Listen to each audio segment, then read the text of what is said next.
أعوذ بالله من الشيطان الرجيم. بسم الله الرحمن الرحيم. إذا وقعت الواقعة ليس لوقعتها كاذبة خافضة رافعة إذا رجت الأرض رجا وبست الجبال بسا فكانت هباء منبثا وكنتم أزواجا ثلاثا فأصحاب الميمنة ما أصحاب الميمنة وأصحاب المشأمة ما أصحاب المشأمة والسابقون السابقون أولئك المقربون على سرر موضونة متكئين عليها متقابلين يطوف عليهم ولدان مخلدون بأكواب وأباريق وكأس من معين لا يصدعون عنها ولا ينزفون وفاكهة مما يتخيرون ولحم طير مما يشتهون وحور عين كأمثال اللؤلؤ المكنون جزاء بما كانوا يعملون لا يسمعون فيها لغوا ولا تأثيما إلا قيلا سلاما سلاما وأصحاب اليمين ما أصحاب اليمين في سدر مخضود وطلح منضود وظل ممدود وماء مسكوب وفاكهة كثيرة لا مقطوعة ولا ممنوعة وفرش مرفوعة إنا أنشأناهن إنشاء فجعلناهن بكارا عربا أترابا لأصحاب اليمين ثلة من الأولين وثلة من الآخرين وأصحاب الشمال ما أصحاب الشمال في سموم وحميم وظل من يحموم لا بارد ولا كريم إنهم كانوا قبل ذلك مترفين وكانوا يصرون على الحنث العظيم وكانوا يقولون أئذا متنا وكنا ترابا وعظاما أئنا لمبعوثون أبآباؤنا الأولون قل إن الأولين والآخرين لمجموعون إلى ميقات يوم معلوم ثم إنكم أيها الضالون المكذبون لآكلون من شجر من زقوم فمالئون منها البطون فشاربون عليه من الحميم فشاربون شرب الهيم هذا نزلهم يوم الدين نحن خلقناكم فلولا تصدقون أفرأيتم ما تمنون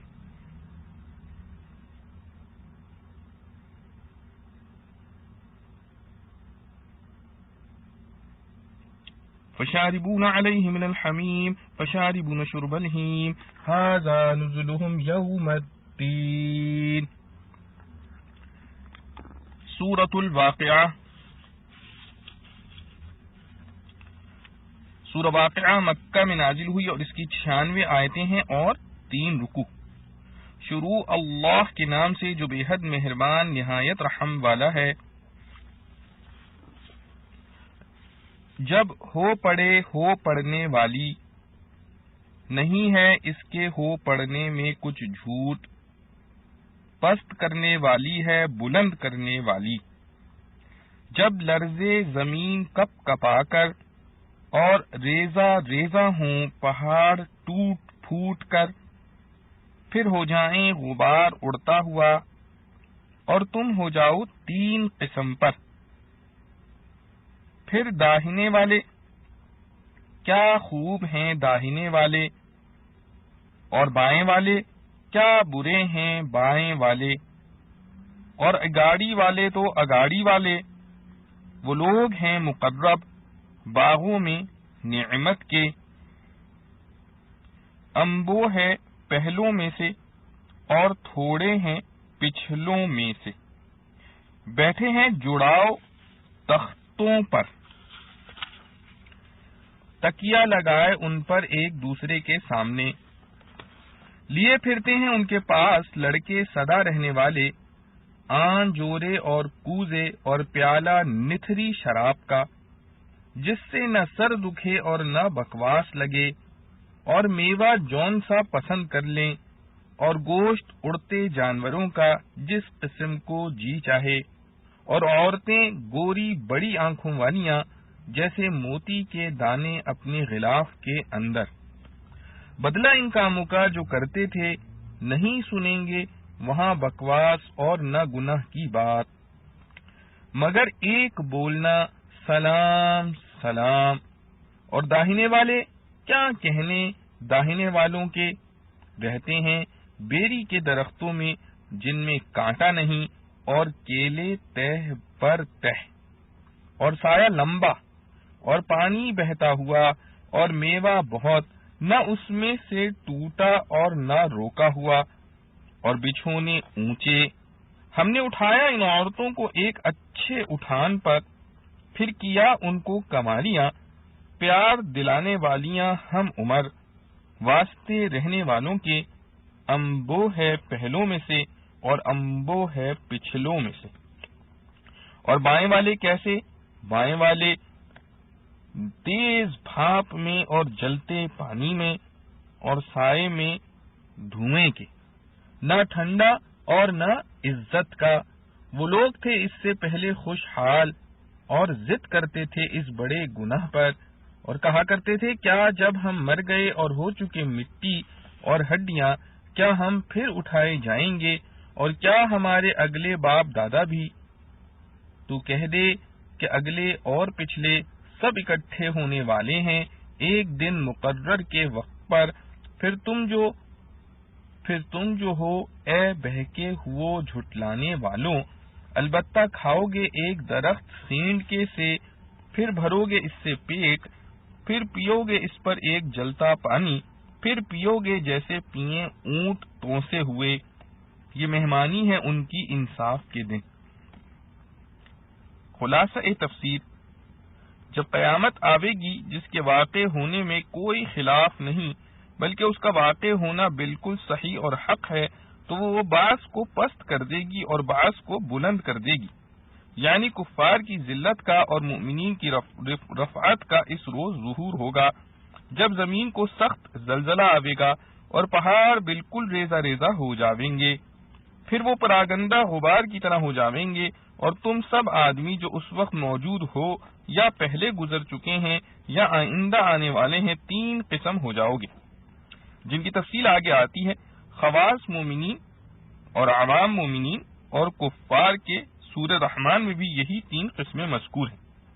خواص مومنین اور عوام مومنین اور کفار کے سورہ رحمان میں بھی یہی تین قسمیں مذکور ہیں، اور آئندہ آیات میں خواص کو مقربین اور سابقین کہا ہے، اور عوام مومنین کو اصحاب الیمین اور کفار کو اصحاب الشمال۔ اور ان آیات اذا وقعت سے ثلۃ تک میں بعض واقعات نفخہ اولا یعنی پہلے سور کے وقت کے بیان فرمائے ہیں، جیسے رجت، جیسا شروع سورہ حجر میں آیا ہے، اور بست، اور بعض واقعات نفخہ ثانیہ یعنی دوسرے سور کے واقعے کے، جیسے خافضۃ الرافعہ اور کنتم ازواجا، اور بعض مشترک جیسے اذا وقعت اور لیس لوقعتها۔ چونکہ نفخہ اولا سے نفخہ ثانیہ تک کا تمام وقت ایک وقت کے حکم میں ہے، اس لیے ہر جز وقت کو ہر واقعے کا وقت کہا جا سکتا ہے۔ آگے ان تین قسموں میں تقسیم کرنے کے بعد تینوں کے احکام الگ الگ ذکر کیے ہیں، اول اجمالاً پھر تفصیلاً کہ تین قسمیں جو مذکور ہیں، سو ان میں ایک قسم یعنی جو داہنے والے ہیں، وہ داہنے والے کیسے اچھے ہیں، مراد اس سے جن کے نامہ اعمال داہنے ہاتھ میں دیے جائیں گے، اور گو یہ مفہوم مقربین میں بھی مشترک ہے، لیکن اسی صفت پر اکتفا کرنے سے اس طرف اشارہ پایا جاتا ہے کہ ان میں اصحاب الیمین سے زائد کوئی اور صفت قرب خاص کی نہیں پائی جاتی۔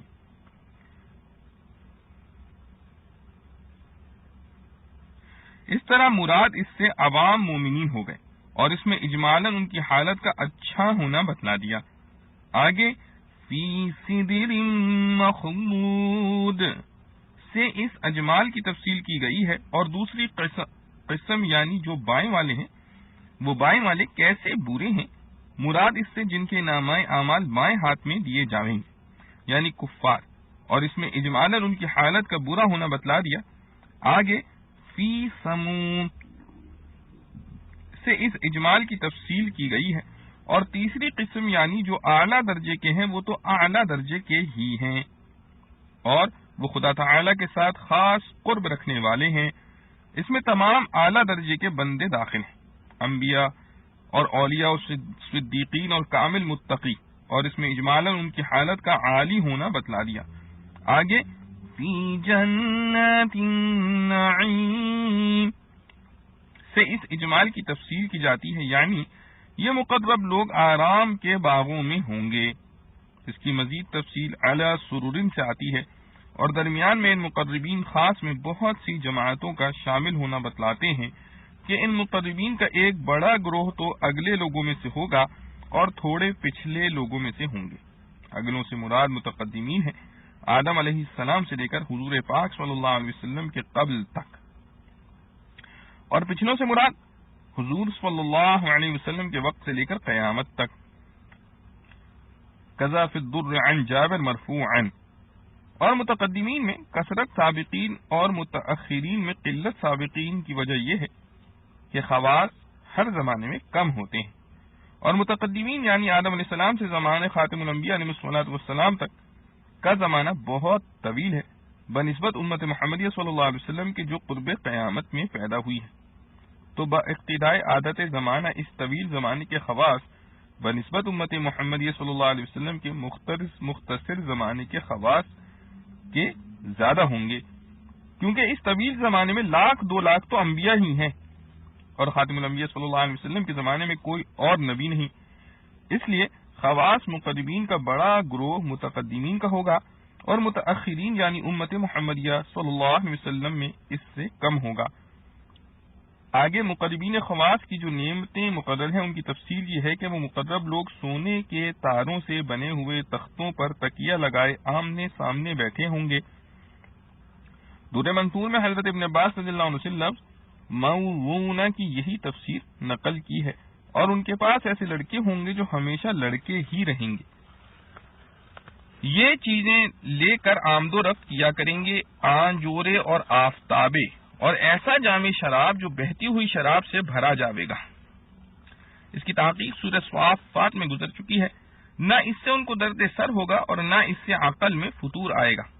یہ بھی سورہ صافات میں گزر چکا ہے۔ اور میوے جن کو وہ پسند کریں، اور پرندوں کا گوشت جو ان کو مرغوب ہو، اور ان کے لیے گوری گوری بڑی بڑی آنکھوں والی عورتیں ہوں گی،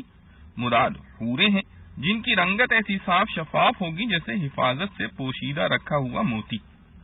یہ ان کے اعمال کے صلے میں ملے گا، اور وہاں نہ بک بک سنیں گے اور نہ وہ کوئی اور بےہودہ بات سنیں گے، یعنی شراب پی کر یا ویسے بھی ایسی چیزیں نہ پائی جائیں گی جن سے عیش مقدر ہوتی ہے۔ بس ہر طرف سے سلام ہی سلام کی آواز آئے گی، کقولہ تعالی والملائکۃ یدخلون علیہم من کل باب سلام علیکم، وقولہ تعالی تحیتہم فیہا سلام، جو کہ دلیل اکرام و اعزاز کی ہے۔ غرض روحانی و جسمانی ہر طرح کی لذت و مسرت اعلیٰ درجے کی ہوگی۔ یہ جزا سابقین کا بیان کیا گیا، اور آگے اصحاب الیمین کی جزا کی تفصیل ہے، یعنی جو داہنے والے ہیں۔ وہ داہنے والے کیسے اچھے ہیں؟ اس اجمال کا اعادہ تفصیل کے قبل اس لیے کیا گیا کہ اس اجمال کو فصل ہو گیا تھا۔ آگے ان کے اچھے ہونے کا بیان ہے کہ وہ ان باغوں میں ہوں گے جہاں بے خار بیریاں ہوں گی، اور تہ بتہ کیلے ہوں گے، اور لمبا لمبا سایہ ہوگا، اور چلتا ہوا پانی ہوگا، اور کثرت سے میوے ہوں گے جو نہ ختم ہوں گے، جیسے دنیا کے میوے کے تمام فصل تمام ہونے سے تمام ہو جاتی ہے۔ کہ جیسے دنیا کے میوے کے فصل تمام ہونے سے تمام ہو جاتے ہیں اور ان کی روک ٹوک ہوگی جیسے دنیا میں باغ والے اس کی روک تھام کرتے ہیں، اور اونچے اونچے فرش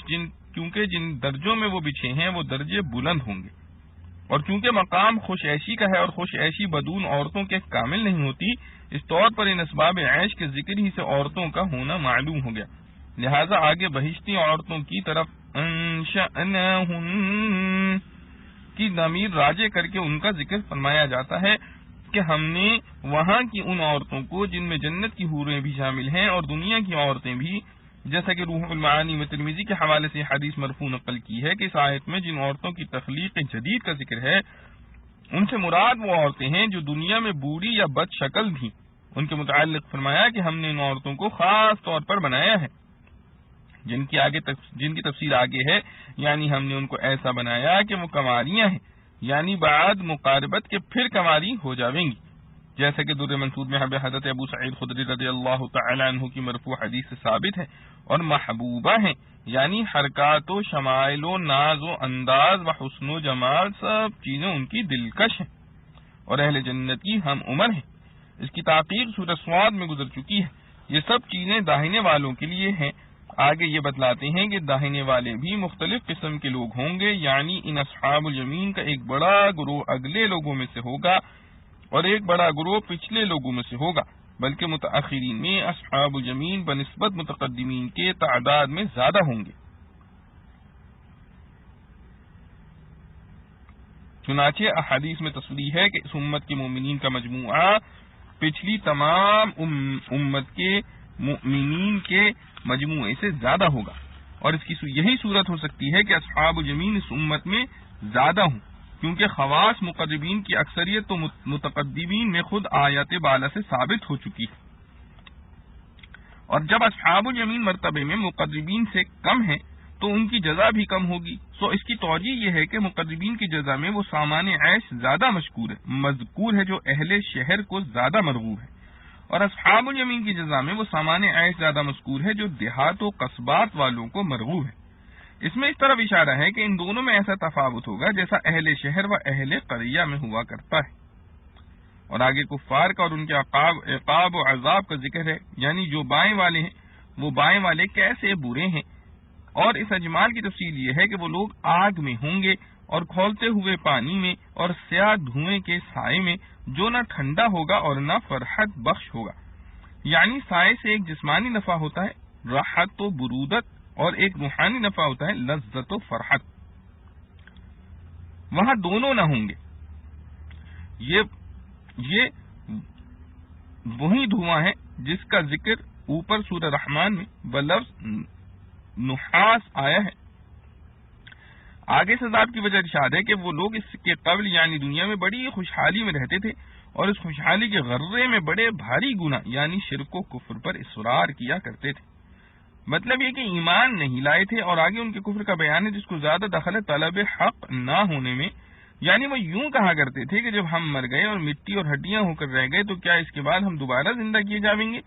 اور کیا ہمارے اگلے باپ دادا بھی زندہ ہوں گے؟ چونکہ منکرین قیامت میں بعض کفار پیغمبر صلی اللہ علیہ وسلم کے زمانے میں بھی تھے، اس لیے اس کے متعلق ارشاد ہے کہ آپ کہہ دیجئے کہ سب اگلے اور پچھلے جمع کیے جائیں گے ایک معین تاریخ کے وقت پر، پھر جمع ہونے کے بعد تم کو اے گمراہوں جھٹلانے والو درخت زقوم سے کھانا ہوگا، پھر اس سے پیٹ بھرنا ہوگا، پھر اس پر کھولتا ہوا پانی پینا ہوگا، پھر پینا بھی پیاسے اونٹوں کا سا، غرض ان لوگوں کی قیامت کے روز یہ مہمانی ہوگی۔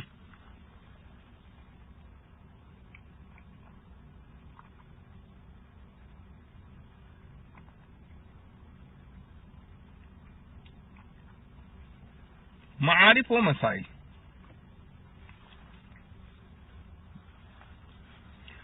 سورہ واقعہ کی خصوصی فضیلت۔ مرض وفات میں عبداللہ بن مسعود رضی اللہ عنہ کی سبق آموز ہدایات۔ ابن کثیر رحمۃ اللہ علیہ نے بحوالہ ابن عساکر ابو ربیہ سے یہ واقعہ نقل کیا ہے کہ حضرت عبداللہ بن مسعود رضی اللہ عنہ کے مرض وفات میں حضرت عثمان غنی رضی اللہ عنہ عیادت کے لیے تشریف لے گئے. حضرت عثمان رضی اللہ عنہ نے پوچھا ما تشتکی، تمہیں کیا تکلیف ہے؟ تو فرمایا ذنوبی، یعنی اپنے گناہوں کی تکلیف ہے. پھر پوچھا ما تشتہی، یعنی آپ کیا چاہتے ہیں؟ تو فرمایا رحمت ربی، یعنی اپنے رب کی رحمت چاہتا ہوں. پھر حضرت عثمان رضی اللہ عنہ نے فرمایا کہ میں آپ کے لیے کسی طبیب معالج کو بلاتا ہوں. تو فرمایا الطبیب امرضنی، یعنی مجھے طبیب ہی نے بیمار کیا ہے. پھر حضرت عثمان غنی رضی اللہ تعالی عنہ نے فرمایا کہ میں آپ کے لیے بیت المال سے کوئی عطیہ بھیج دوں. تو فرمایا لا حاجت لی فیہا، مجھے اس کی کوئی حاجت نہیں. حضرت عثمان رضی اللہ عنہ نے فرمایا کہ عطیہ لے لیجئے، وہ آپ کے بعد آپ کی لڑکیوں کے کام آئے گا. تو فرمایا کہ کیا آپ کو میری لڑکیوں کے بارے میں یہ فکر ہے کہ وہ فقر و فاقہ میں مبتلا ہو جائیں گی؟ مگر مجھے یہ فکر اس لیے نہیں کہ میں نے اپنی لڑکیوں کو تاکید کر رکھی ہے کہ ہر رات سورہ واقعہ پڑھا کریں، کیونکہ میں نے رسول اللہ صلی اللہ علیہ وسلم سے سنا ہے من قرأ سورة الواقعة كل ليلة لم تصبه فأقة أبدا، جو شخص ہر رات میں سورہ واقعہ پڑھا کرے وہ کبھی فاقے میں مبتلا نہیں ہوگا. ابن کثیر علیہ الرحمہ نے یہ روایت بسند ابن عساکر نقل کرنے کے بعد اس کی تائید دوسری سندوں اور دوسری کتابوں سے بھی پیش کی ہے. اذا وقعت الواقعہ، ابن کثیر رحمۃ اللہ علیہ نے فرمایا کہ واقعہ قیامت کے ناموں میں سے، واقعہ قیامت کے ناموں میں سے ایک نام ہے کیونکہ اس کے وقوع میں کسی شک و شبہ کی گنجائش نہیں. لیس لوقعتها کاذبہ، کاذبہ مصدر ہے جیسے عافیہ اور عاقبہ، اور معنی یہ ہے کہ اس کے وقوع میں کوئی کذب نہیں ہو سکتا. بعض حضرات نے کاذبہ کو بمعنی تکذیب قرار دیا ہے، معنی ظاہر ہے کہ اس کی تکذیب نہیں ہو سکتی. خافضۃ رافعہ، یعنی واقعہ قیامت بہت سی بلند رتبہ قوموں اور افراد کو پست و ذلیل کر دے گا، اور بہت سی پست و حقیر قوموں اور افراد کو سر بلند کر دے گا. حضرت ابن عباس رضی اللہ عنہ سے جملے کی یہی تفسیر منقول ہے، اور مقصد اس کا ہولناک ہونا اور اس میں عجیب قسم کے انقلابات پیش آنے کا بیان ہے، جیسا کہ سلطنتوں اور حکومتوں کے انقلاب کے وقت مشاہدہ ہوا کرتا ہے کہ اوپر والے نیچے اور نیچے والے اوپر ہو جاتے ہیں، فقیر مالدار ہو جاتے ہیں، مالدار فقیر ہو جاتے ہیں.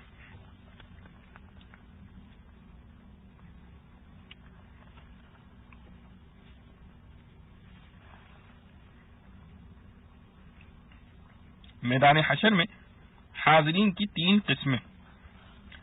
وَكُنْتُمْ أَزْوَاجًا ثَلَاثًا، ابن کثیر رحمۃ اللہ علیہ نے فرمایا کہ قیامت کے روز تمام لوگ 3 گروہوں میں تقسیم ہو جائیں گے. ایک قوم عرش کے داہنی جانب ہوگی،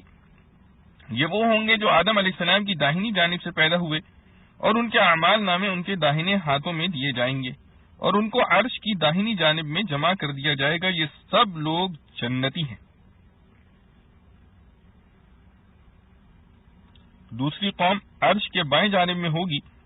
دوسری قوم عرش کے بائیں جانب میں جمع ہوگی جو آدم علیہ السلام کے بائیں جانب سے پیدا ہوئی اور جن کے اعمال نامے ان کے بائیں ہاتھوں میں دیے گئے. ان سب کو بائیں جانب میں جمع کر دیا جائے گا اور یہ سب لوگ جہنمی ہیں. نعوذ باللہ من صنیعہم.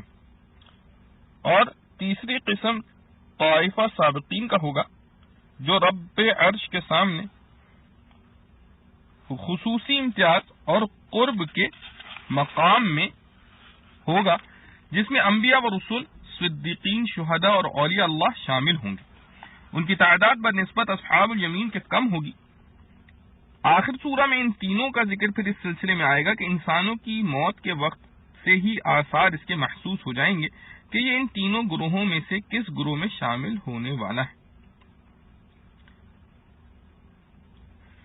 والسابقون السابقون، امام احمد رحمۃ اللہ علیہ نے حضرت صدیقہ عائشہ رضی اللہ عنہا سے روایت کیا ہے کہ رسول اللہ صلی اللہ علیہ وسلم نے صحابہ کرام رضوان اللہ تعالی علیہم اجمعین سے سوال کیا کہ تم جانتے ہو کہ قیامت کے روز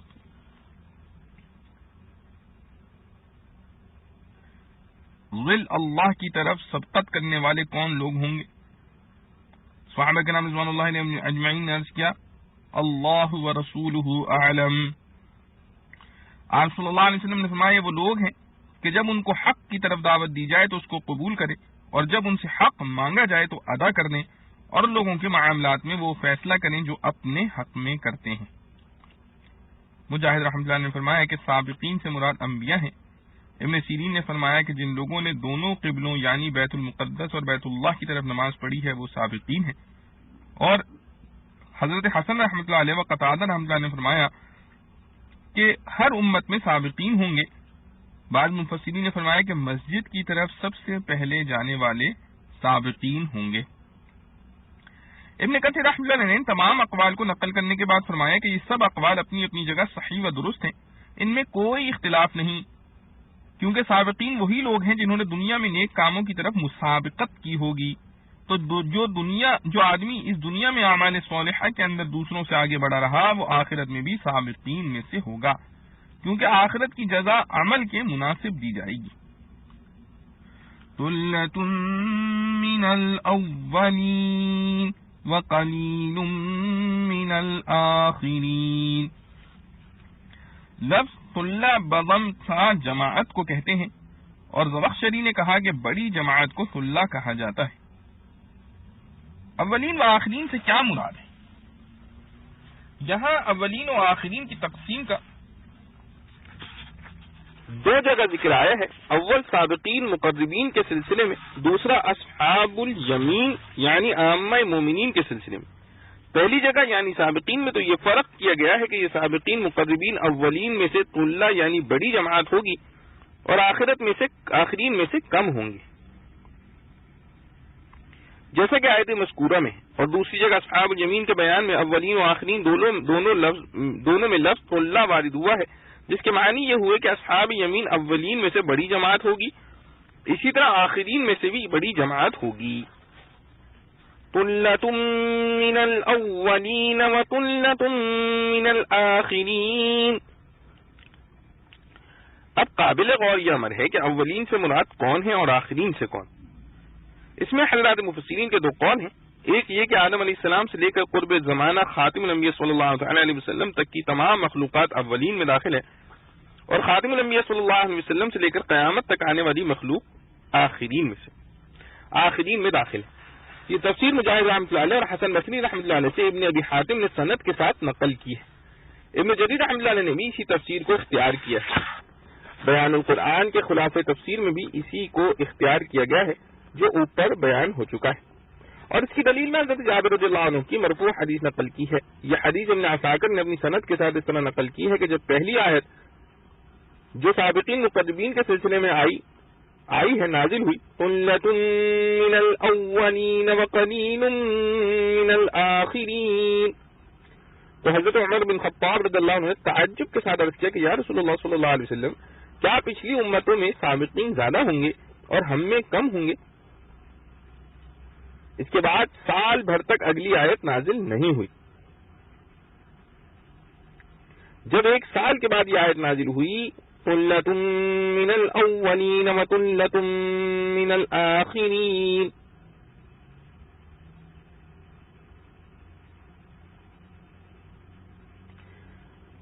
تو رسول اللہ صلی اللہ علیہ وسلم نے فرمایا اسمع یا عمر ما قد انزل اللہ ثلۃ من الاولین وثلۃ من الآخرین الا وان من آدم الى ثلۃ وامتی ثلۃ۔ اے عمر سنو، جو اللہ نے نازل فرمایا کہ اولین میں سے بھی ثلہ یعنی بڑی جماعت ہوگی اور آخرین میں سے بھی ثلہ یعنی بڑی جماعت ہوگی، اور یاد رکھو کہ آدم علیہ السلام سے مجھ تک ایک ثلہ ہے اور میری امت دوسرا ثلہ۔ اور اس مضمون کی تائید اس حدیث سے بھی ہوتی ہے جو امام احمد رحمۃ اللہ علیہ اور ابن ابی حاتم رحمۃ اللہ علیہ نے حضرت ابو ہریرہ رضی اللہ عنہ سے روایت کی ہے کہ جب آیت ثلۃ من الاولین وقلیل من الاخرین نازل ہوئی تو صحابہ کرام رضوان اللہ علیہم اجمعین پر شاق ہوا کہ ہم نسبت امم سابقہ کے کم رہیں گے. اس وقت دوسری آیت نازل ہوئی ثلۃ من الاولین وثلۃ من الاخرین. اس وقت رسول اللہ صلی اللہ تعالی علیہ وآلہ وسلم نے فرمایا کہ مجھے امید ہے کہ تم یعنی امت محمدیہ صلی اللہ علیہ وسلم جنت میں ساری مخلوق کے مقابلے میں چوتھائی تہائی بلکہ نصف اہل جنت ہوں گے اور باقی نصف میں بھی کچھ تمہارا حصہ ہوگا، جس کا نتیجہ یہ ہوگا کہ مجموعی طور پر اہل جنت میں اکثریت امت محمدی صلی اللہ علیہ وسلم کی ہو جائے گی. مگر ان دونوں حدیثوں سے استدلال میں ایک اشکال یہ ہے کہ قلیل من الاخرین تو سابقین مقربین کے متعلق آیا ہے اور دوسری آیت میں جو ثلۃ من الاخرین آیا ہے وہ سابقین مقربین کے متعلق نہیں بلکہ اصحاب الیمین کے متعلق ہے. اس کا جواب روح المعانی میں دیا ہے کہ صحابہ کرام رضوان اللہ علیہم اجمعین اور حضرت عمر رضی اللہ عنہ کو جو پہلی آیت سے رنج و غم ہوا اس کی وجہ یہ ہو سکتی ہے کہ انہوں نے یہ خیال کیا ہوگا جو نسبت سابقین میں ہے وہی شاید اصحاب الیمین اور عام اہل جنت میں ہوگی، جس کا نتیجہ یہ ہوگا کہ کل اہل جنت میں ہماری تعداد بہت کم رہے گی. جب اصحاب الیمین کی تشریح میں اولین و آخرین دونوں میں لفظ اللہ نازل ہوا تو اس شبے کا ازالہ ہو گیا کہ مجموعی اعتبار سے اہل جنت میں امت محمدی صلی اللہ علیہ وسلم کی اکثریت رہے گی، اگرچہ سابقین اولین میں ان کی تعداد مجموعہ امم سابقہ کے مقابلے میں کم رہے، خصوصاً اس وجہ سے کہ مجموعہ امم سابقہ میں ایک بھاری تعداد انبیاء علیہ السلام کی ہے، ان کے مقابلے میں امت محمدیہ صلی اللہ علیہ وسلم کے لوگ کم رہیں تو کوئی غم کی چیز نہیں. لیکن ابن کثیر، ابو حیان، قرطبی، روح المعانی، مظہری وغیرہ نے سب تفسیروں میں دوسری تفسیر کو ترجیح دی ہے، جس کا حاصل یہ ہے کہ اولین و آخرین دونوں طبقے اسی امت کے مراد ہیں. اولین اس امت کے قرون اولا یعنی صحابہ و تابعین وغیرہ ہیں جن کو حدیث میں خیر القرون فرمایا ہے، اور آخرین قرون اولا کے بعد والے حضرات ہیں. ابن کثیر رحمۃ اللہ علیہ نے حضرت جابر رضی اللہ عنہ کی مرفوع حدیث جو پہلی تفسیر کی تائید میں اوپر لکھی گئی ہے اس کی سند کے متعلق کہا ہے ولیکن فی اسنادہ نظر، یعنی دوسری تفسیر کے لیے استدلال میں وہ آیات قرآنی پیش کی ہیں جن میں امت محمدیہ صلی اللہ علیہ وسلم کا خیر الامم ہونا مذکور ہے، جیسے کنتم خیر امت وغیرہ، اور فرمایا کہ یہ بات بہت مستبعد ہے کہ سابقین مقربین کی تعداد خیر الامم میں دوسری امتوں کی نسبت سے کم، اس لیے راجح یہ ہے کہ ثلۃ من الاولین سے مراد اسی امت کے قرون اولا ہیں اور قلیل من الاخرین سے مراد بعد کے لوگ ہیں کہ ان میں سابقین مقربین کی تعداد کم ہوگی. اس قول کی تائید میں ابن کثیر رحمۃ اللہ علیہ نے حضرت حسن بصری رحمۃ اللہ علیہ کا قول بروایت ابن ابی حاتم یہ پیش کیا ہے کہ حضرت حسن رحمۃ اللہ علیہ نے آیت السابقون السابقون تلاوت کر کے فرمایا کہ سابقین تو ہم سے پہلے گزر چکے لیکن یا اللہ ہمیں اصحاب الیمین میں داخل فرما دیجئے. اور حضرت حسن رحمۃ اللہ سے دوسری روایت میں یہ الفاظ بھی نقل کیے ہیں کہ ثلۃ من الاولین کی تفسیر میں فرمایا ثلۃ ممن مضى من هذه الامہ، یعنی اولین سے مراد اسی امت کے سابقین ہیں. اسی طرح محمد بن سیرین رحمۃ اللہ علیہ نے فرمایا کہ ثلۃ من الاولین وقلیل من الاخرین کے متعلق علماء یہ کہتے اور توقع کرتے تھے کہ یہ اولین و آخرین سب اسی امت میں سے ہوں. اور روح المعانی میں اس دوسری تفسیر کی تائید میں ایک حدیث مرفوع بسند حسن حضرت ابو بکر رضی اللہ عنہ کی روایت سے یہ نقل کی ہے. مسدد نے اپنی مسند میں اور ابن منظر، طبرانی اور ابن مردویہ نے سند حسن کے ساتھ حضرت ابو بکر رضی اللہ عنہ سے روایت کیا ہے کہ رسول اللہ صلی اللہ تعالی علیہ وآلہ وسلم نے آیت ثلۃ من الاولین وثلۃ من الاخرین کی تفسیر میں فرمایا کہ یہ دونوں جماعتیں اسی امت محمدیہ صلی اللہ علیہ وسلم میں سے ہوں گی. اور یہ حضرت ابن عباس رضی اللہ عنہ نے بھی سند ضعیف کے ساتھ حدیث مرفوع بہت سے حضرات محدثین نے نقل کی ہے، جس کے الفاظ یہ ہیں ہما جمیعا من امتی،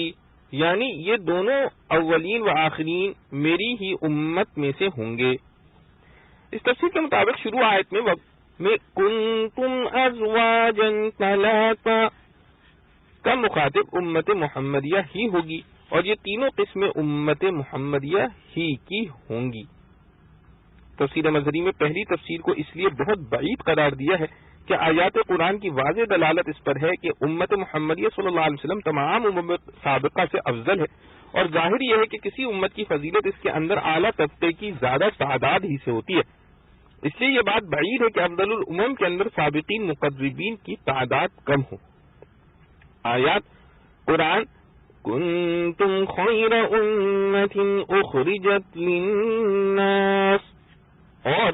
لِتَكُونُوا شُهَدَاءَ عَلَى النَّاسِ وَيَكُونَ الرَّسُولُ عَلَيْكُمْ شَهِيدًا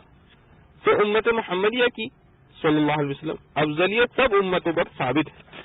اور ترمذی، ابن ماجہ و دارمی نے حضرت بحث بن حکیم رحمۃ اللہ سے روایت کیا ہے، اور ترمذی نے اس کی صنعت کو حسن قرار دیا ہے. حدیث کے الفاظ یہ ہیں تم 70 سابقہ امتوں کا تتمہ ہوگے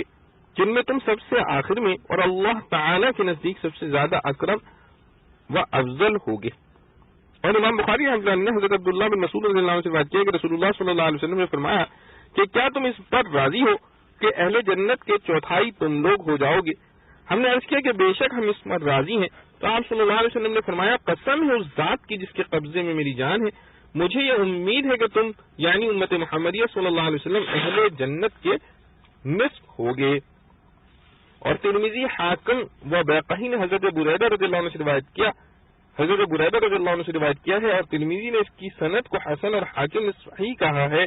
الفاظ حدیث کے یہ ہیں کہ رسول اللہ صلی اللہ علیہ وسلم نے فرمایا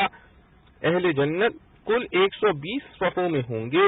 جن میں سے 80 صفیں اس امت کی ہوں گی، باقی 40 صفوں میں ساری امتیں شریک ہوں گی.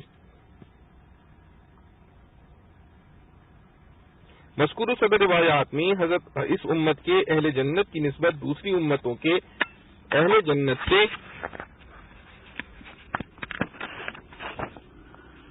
کہیں چوتھائی کہیں نصف، اور اس آخری روایت میں 2/3 مذکور ہے. اس میں کوئی تعارض اس لیے نہیں کہ یہاں حضرت صلی اللہ علیہ وسلم کا اندازہ بیان کیا گیا ہے، اس اندازے میں مختلف اوقات میں زیادتی ہوتی رہی. واللہ اعلم. علی سرر موضونہ کے متعلق حضرت ابن عباس رضی اللہ عنہ سے ابن جریر، ابن ابی حاتم اور بیہقی وغیرہ نے نقل کیا ہے کہ وہ کپڑا جس پر سونے کے تاروں سے کام بنایا گیا. ولدان مخلدون سے مراد یہ ہے کہ یہ لڑکے ہمیشہ اسی حالت میں لڑکے ہی رہیں گے، ان میں کوئی تغیر عمر وغیرہ کا نہ ہوگا. ان جنت کے غلمان کے متعلق راجح تحقیق یہ ہے کہ حوروں کی طرح یہ بھی جنت ہی میں پیدا ہوئے ہوں گے، اور یہ سب اہل جنت کے خادم ہوں گے. روایت حدیث سے ثابت ہے کہ ایک ایک جنتی کے پاس ہزاروں خادم ہوں گے. بِأَكْوَابٍ وَأَبَارِيقَ وَكَأْسٍ مِّن مَّعِينٍ. اکواب کوب کی جمع ہے. پانی وغیرہ پینے کے ایسے برتن کو کہتے ہیں جیسے ہمارے عرف میں گلاس ہوتے ہیں. اور ابریق کی جمع ہے. ٹوٹی دار لوٹے کو کہتے ہیں. کاس خاص شراب کے پیالے کو کہا جاتا ہے. معین سے مراد یہ ہے کہ یہ شراب ایک چشمہ جاریہ سے لائی گئی ہوگی.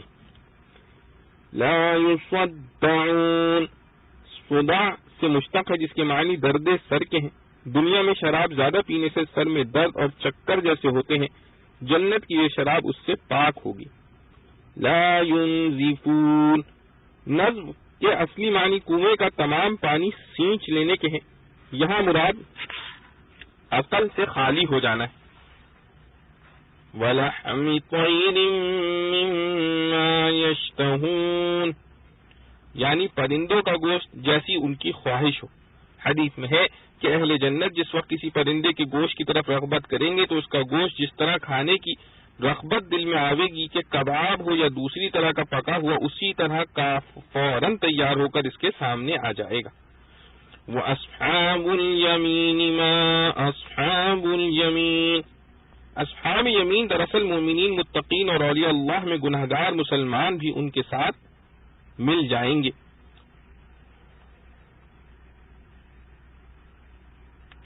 بعض تو محض اللہ تعالیٰ کے فضل سے، بعض کسی نبی ولی کی شفاعت سے مغفرت اور معافی ہو جانے کے بعد، اور بعض کو عذاب ہوگا مگر اپنے گناہ کا عذاب بھگتنے کے بعد یہ بھی گناہ سے پاک صاف ہو کر اصحاب الیمین کے گروہ میں شامل ہو جائیں گے، کیونکہ گناہگار مومن کے لیے جہنم کی آگ در حقیقت عذاب نہیں بلکہ کھوٹ سے پاک صاف کرنے کی ایک تدبیر ہے۔ فی سدر مخضود وطلح منضود وظل ممدود وماء مسکوب، جنت کی نعمتیں بے شمار اور بے مثال و بے قیاس ہیں۔ ان میں سے جو نعمتیں قرآن کریم ذکر کرتا ہے وہ مخاطبین کے انداز فکر اور ان کی محبوب و پسندیدہ چیزوں کا ذکر کرتا ہے۔ عرب کے لوگ جن تفریحات اور جن پھلوں کے خوگر تھے، یہاں ان میں سے چند کا ذکر کیا گیا ہے۔ فی سدر مخضود، سدر بیری کے درخت کو کہتے ہیں، مخضود وہ بیری جس کے کانٹے قطع کر دیے گئے ہوں اور پھل کے بوجھ سے شاخ جھکی ہوئی ہو۔ اور یہ جنت کے بیر دنیا کے بیروں کی طرح نہیں ہوں گے، بلکہ یہ بیر مٹکوں کے برابر بڑے اور ذائقے میں بھی دنیا کے بیر سے اس کی کوئی نسبت نہیں۔ طلح منضود، طلح کیلے کا درخت، منضود جس کے پھل تہ بر تہ ہوں جیسے کیلے کے چرخوں میں ہوتے ہیں۔ ظل ممدود، دراز سایہ، صحیحین کی حدیث میں ہے کہ جنت کے بعد درختوں کا سایہ اتنا دراز ہوگا کہ گھوڑے سوار آدمی اس کو 100 سال میں بھی قطع نہ کر سکے گا۔ وماء مسکوب، جاری پانی جو سطح زمین پر بہتا ہو۔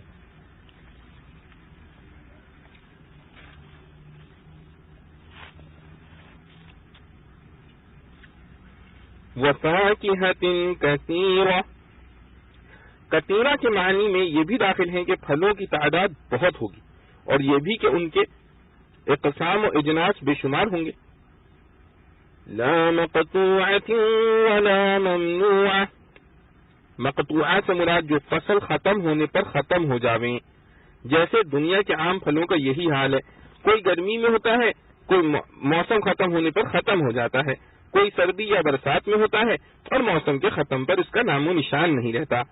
جنت کا پھل دائمی ہر وقت ہر موسم میں موجود رہے گا۔ ممنوعہ سے مراد بھی یہ ہے کہ دنیا میں جس طرح درختوں پر لگے ہوئے پھلوں کے نگران ان کو توڑنے سے منع کرتے ہیں، جنت کے پھل اس سے بھی آزاد ہوں گے، ان کو توڑنے میں کوئی رکاوٹ نہ ہوگی۔ وفرش مرفوعہ، فرش فراش کی جمع ہے جس کے معنی ہے بستر یا فرش۔ فرش کی بلندی اول تو اس لیے ہے کہ یہ مقام خود ہی بلند ہے، دوسرے خود یہ فرش زمین پر نہیں بلکہ تختوں اور چارپائیوں کے اوپر ہوں گے، تیسرے خود فرش بھی دبیز ہوگا۔ اور بعض مفسرین نے اس جگہ فراش سے مراد عورت کو قرار دیا ہے، کیونکہ عورت کو بھی لفظ فراش سے تعبیر کیا جاتا ہے۔ حدیث میں ہے الولد للفراش، اس میں فراش سے بیوی مراد ہے۔ اور اگلی آیتوں میں جو جنتی عورتوں کی صفات مذکور ہیں وہ بھی اس معنی کا قرینہ ہے۔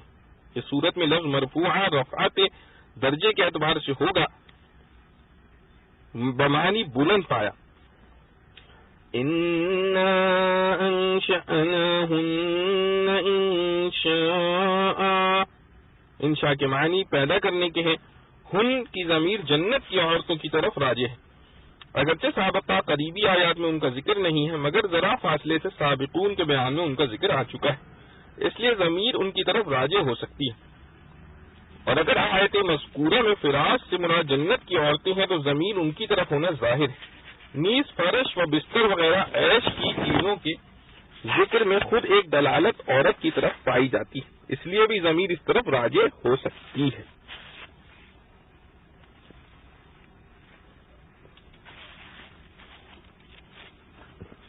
معنی آیت کے ہیں کہ ہم نے جنت کی عورتوں کی پیدائش و تخلیق ایک خاص انداز سے کی ہے. یہ خاص انداز حوران جنت کے لیے تو اس طرح ہے کہ وہ جنت ہی میں بغیر ولادت کے پیدا کی گئی ہیں، اور دنیا کی عورتیں جو جنت میں جائیں گی ان کی خاص تخلیق سے مطلب یہ ہوگا کہ جو دنیا میں بد شکل، سیاہ رنگ یا بوڑھی تھی، اب اس کو حسین شکل و صورت میں جو جوان رانا کر دیا جائے گا. جیسا کہ ترمذی اور بیہقی میں حضرت انس رضی اللہ عنہ کی روایت ہے کہ رسول اللہ صلی اللہ علیہ وسلم نے انشأناہن کی تفسیر میں فرمایا کہ جو عورتیں دنیا میں بوڑھی، چندھی، سفید بال، بد شکل تھیں، انہیں یہ نئی تخلیق حسین نوجوان بنا دے گی. اور بیہقی نے حضرت صدیقہ عائشہ رضی اللہ عنہا کی روایت سے بیان کیا ہے کہ ایک روز رسول اللہ صلی اللہ علیہ وسلم گھر میں تشریف لائے. میرے پاس ایک بڑھیا بیٹھی ہوئی تھی. آپ صلی اللہ تعالی علیہ وسلم نے فرمایا کہ یہ کون ہے؟ میں نے عرض کیا کہ میری رشتے کی ایک خالہ ہے. حضرت صلی اللہ علیہ وسلم نے بطور مزاح کے فرمایا لا تدخل الجنت عجوز، یعنی جنت میں کوئی بڑھیا نہ جائے گی. یہ بیچاری سخت غمگین ہو گئی. بعض روایات میں ہے کہ رونے لگی. تو رسول اللہ صلی اللہ علیہ وسلم نے اس کو تسلی دی اور اپنی بات کی حقیقت یہ بیان فرمائی کہ جس وقت یہ جنت میں جائے گی تو بوڑھی نہ ہوگی بلکہ جوان ہو کر داخل ہوگی، اور یہی آیت تلاوت فرمائی.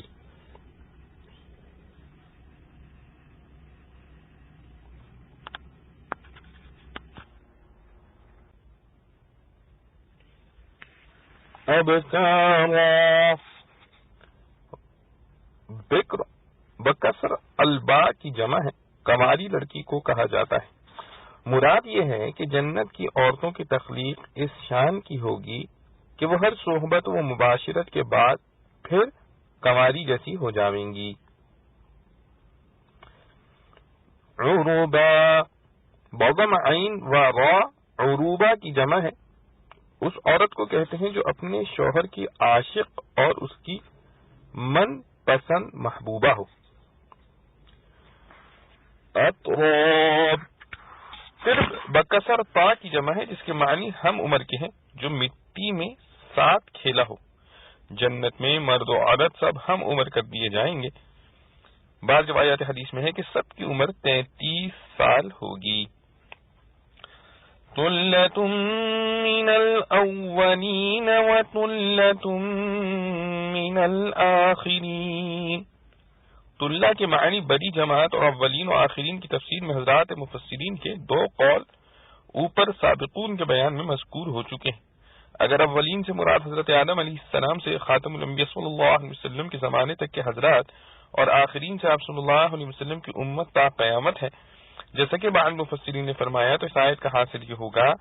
کہ اصحاب الیمین یعنی مومنین متقین کی تعداد پچھلی امتوں کے مجموعے میں ایک بڑی جماعت ہوگی، اور تنہا امت محمدیہ صلی اللہ علیہ وسلم میں ایک بڑی جماعت ہوگی. اس صورت میں اول تو امت محمدیہ صلی اللہ علیہ وسلم کی فضیلت کے لیے یہ بھی کچھ کم نہیں کہ پچھلے لاکھوں انبیاء علیہ السلام کی امتوں کی برابر امت ہو جائے، جس کا زمانہ بہت مختصر ہے. اس کے علاوہ لفظ طلہ میں اس کی بھی گنجائش ہے کہ یہ طلہ آخرین تعداد اولین سے بڑھ جائے گا. اور اگر دوسری تفسیر مراد لی جائے کہ اولین و آخرین دونوں اسی امت کے مراد ہیں، جیسا کہ حضرت ابن عباس رضی اللہ عنہ سے بغوی نے اور حضرت ابو بکر رضی اللہ عنہ سے مسدد طبرانی اور ابن مردویہ نے روایت کیا ہے کہ رسول اللہ صلی اللہ علیہ وسلم نے اس آیت کی تفسیر میں فرمایا کہ ہما من امتی، یعنی یہ اولین و آخرین میری امت ہی کے دو طبقے ہیں. اس معنی کے لحاظ سے ثابت ہوتا ہے کہ سابقین اولین صحابہ و تابعین وغیرہ جیسے حضرات سے بھی یہ امت آخر تک بالکل محروم نہ ہوگی. اگرچہ آخری دور میں ایسے لوگ کم ہوں گے اور مومنین و متقین و اولیاء اللہ تو اس پوری امت کے اول و آخر میں بھاری تعداد میں رہیں گے، اور امت محمدیہ صلی اللہ علیہ وسلم کا کوئی دور کوئی طبقہ اصحاب الیمین سے خالی نہ رہے گا. اس کی شہادت اس حدیث سے بھی ملتی ہے جو صحیح بخاری و مسلم میں حضرت معاویہ رضی اللہ عنہ سے منقول ہے کہ رسول اللہ صلی اللہ علیہ وسلم نے فرمایا کہ میری امت میں ایک جماعت ہمیشہ حق پر قائم رہے گی، اور ہزاروں مخالفتوں کے نرغے میں بھی وہ اپنا رشد و ہدایت کا کام کرتی رہے گی. اس کو کسی کی مخالفت نقصان نہ پہنچا سکے گی، یہاں تک کہ قیامت قائم ہونے تک یہ جماعت اپنے کام میں لگی رہے گی۔ نحن خلقناكم فلولا تصدقون أفرأيتم ما تمنون أأنتم تخلقونه أم نحن الخالقون نحن قدرنا بينكم الموت وما نحن بمسبوقين على أن نبدل أمثالكم وننشئكم فيما لا تعلمون وَلَقَدْ عَلِمْتُمُ النَّشْأَةَ الْأُولَى فَلَوْلَا تَذَكَّرُونَ أَفَرَأَيْتُم مَّا تَحْرُثُونَ أَأَنتُمْ تَزْرَعُونَهُ أَمْ نَحْنُ الزَّارِعُونَ لَوْ نَشَاءُ لَجَعَلْنَاهُ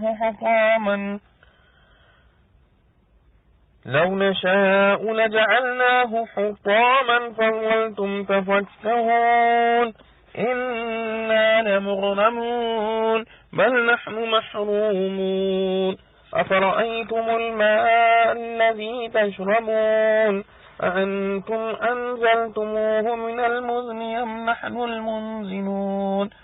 لو نشاء جعلناه أجاجا فلولا تشكرون أفرأيتم النار التي تورون أأنتم أنشأتم شجرتها أم نحن المنشئون نحن جعلناها تذكرة ومتاعا للمقوين فسبح باسم ربك العظيم۔ ہم نے تم کو بنایا، پھر کیوں نہیں سچ مانتے؟ بھلا دیکھو تو جو پانی تم ٹپکاتے ہو، اب تم اس کو بناتے ہو یا ہم ہیں بنانے والے؟ ہم ٹھہرا چکے تم میں مرنا، اور ہم عاجز نہیں اس بات سے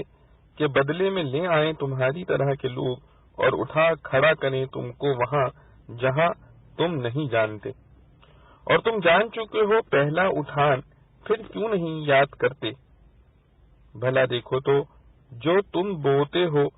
کیا تم اس کو کرتے ہو کھیتی، یا ہم ہیں کھیتی کر دینے والے؟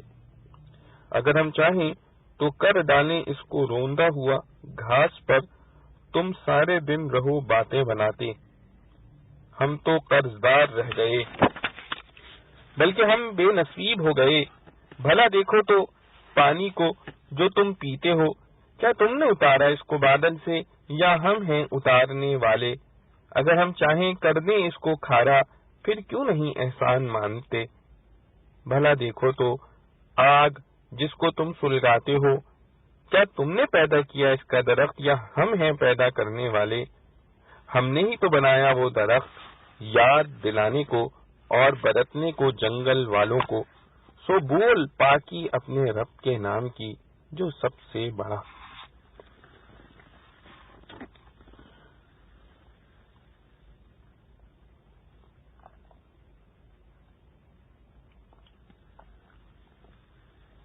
خلاصہ تفسیر، ہم نے تم کو اول بار پیدا کیا ہے جس کو تم بھی تسلیم کرتے ہو،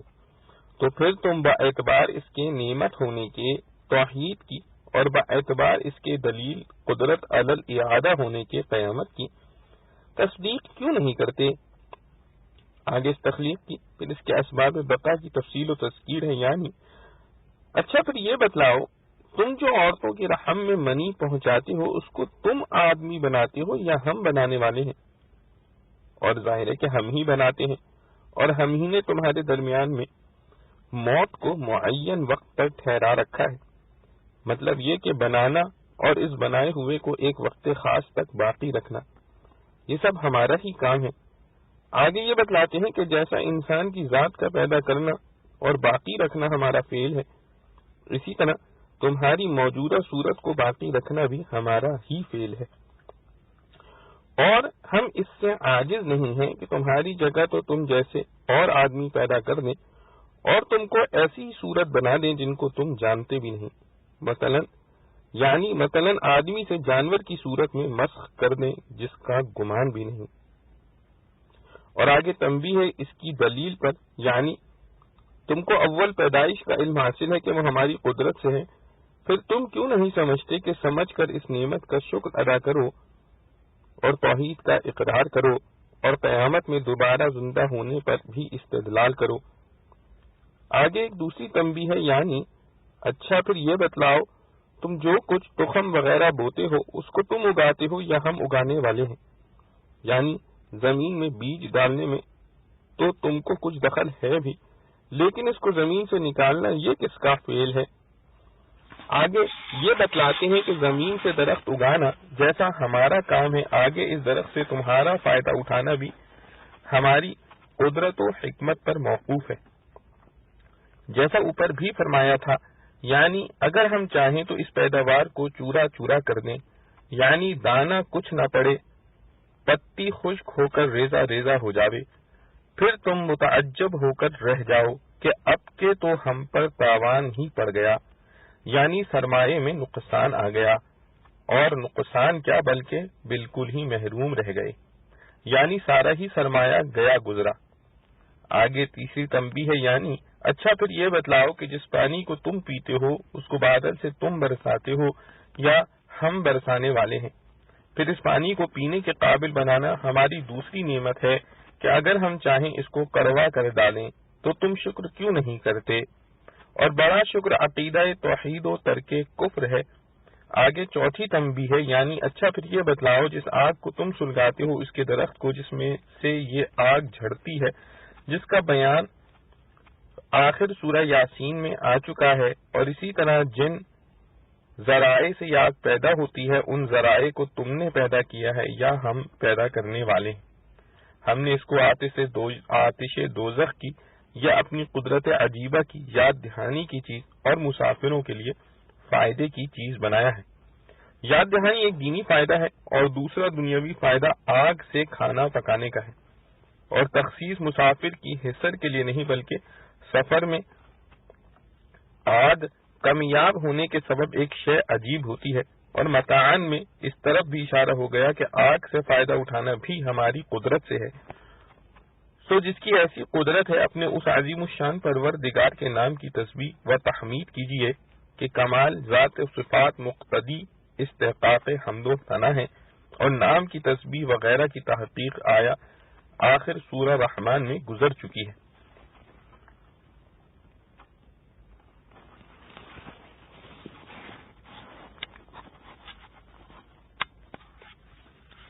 معارف و مسائل۔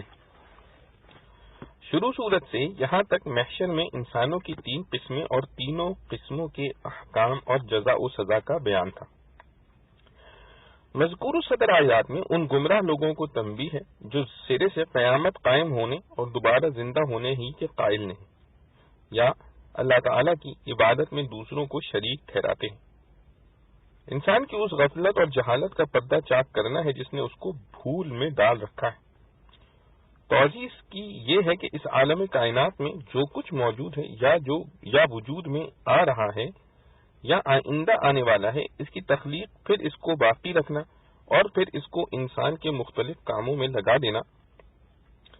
یہ سب در حقیقت حق تعالی جل شانہ کی قدرت و حکمت کے کرشمے ہیں۔ اگر اسباب کے پردے درمیان میں نہ ہوں اور انسان ان سب چیزوں کی تخلیق بلا واسطہ اسباب کے مشاہدہ کرے تو ایمان لانے پر مجبور ہو جائے، مگر حق تعالی نے دنیا کو دار الامتحان بنایا ہے، اس لیے یہاں جو کچھ وجود و ظہور میں آتا ہے وہ اسباب کے پردوں میں آتا ہے۔ اللہ تعالی نے مگر حق تعالی نے دنیا کو دار الامتحان بنایا ہے، اس لیے یہاں جو کچھ وجود و ظہور میں آتا ہے وہ اسباب کے پردوں میں آتا ہے۔ حق تعالی نے اپنی قدرت کاملہ اور حکمت بالغہ سے ان اسباب اور مسببات میں ایک ایسا رابطہ مستحکم قائم فرما دیا ہے کہ جہاں کہیں سبب موجود ہوتا ہے تو مسبب ساتھ ساتھ وجود میں آ جاتا ہے، جس کو دیکھنے والا لازم و ملزوم سمجھتا ہے، اور ظاہر بین نظریں اسی سلسلہ اسباب میں الجھ کر رہ جاتی ہیں اور تخلیق کائنات کو انہی اسباب کی طرف منسوب کرنے لگتی ہیں۔ اصل قدرت اور حقیقی قوت فاعلہ جو ان اسباب و مسببات کو گردش دینے والی ہے اس کی طرف التفات نہیں رہتا۔ آیات مذکورہ میں حق تعالی نے اول خود انسان کی تخلیق کی حقیقت کو واضح فرمایا، پھر انسانی ضروریات کی تخلیق کی حقیقت سے پردہ اٹھایا، خود انسان کو مخاطب کر کے سوالات کیے، ان سوالات کے ذریعے اصل جواب کی طرف رہنمائی فرمائی، کیونکہ سوالات میں ان اسباب کی کمزوری اور ان کا علت تخلیق نہ ہونا واضح فرما دیا۔ آیات مذکورہ میں پہلی آیت نحن خلقناکم ایک دعویٰ ہے اور اگلی آیات اس کے دلائل ہیں۔ سب سے پہلے خود انسان کی تخلیق پر ایک سوال کیا گیا، کیونکہ غافل انسان چونکہ روزمرہ اس کا مشاہدہ کرتا رہتا ہے کہ مرد و عورت کے اختلاط سے عمل قرار پاتا ہے اور پھر وہ رحم مادر میں بڑھتا اور تیار ہوتا رہتا ہے، اور تو مہینے کے بعد اور 9 مہینے کے بعد ایک مکمل انسان کی صورت میں پیدا ہو جاتا ہے۔ اس روزمرہ کے مشاہدے سے غفلت شعار انسان کی نظر بس یہیں تک رہ جاتی ہے کہ مرد و عورت کے باہمی اختلاط ہی کو تخلیق انسانی کی علت حقیقی سمجھنے لگتا ہے۔ اس لیے سوال یہ کیا گیا افرأیتم ما تمنون اانتم تخلقونہ ام نحن الخالقون، یعنی اے انسان ذرا غور تو کر کہ بچے کی پیدائش میں تیرا دخل اس کے سوا کیا ہے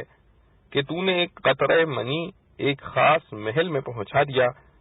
اس کے بعد کیا تجھے کچھ خبر ہے کہ اس نطفے پر کیا کیا دور گزرے، کیا کیا تغیرات آئے، کس کس طرح اس میں ہڈیاں اور گوشت پوست پیدا ہوئے،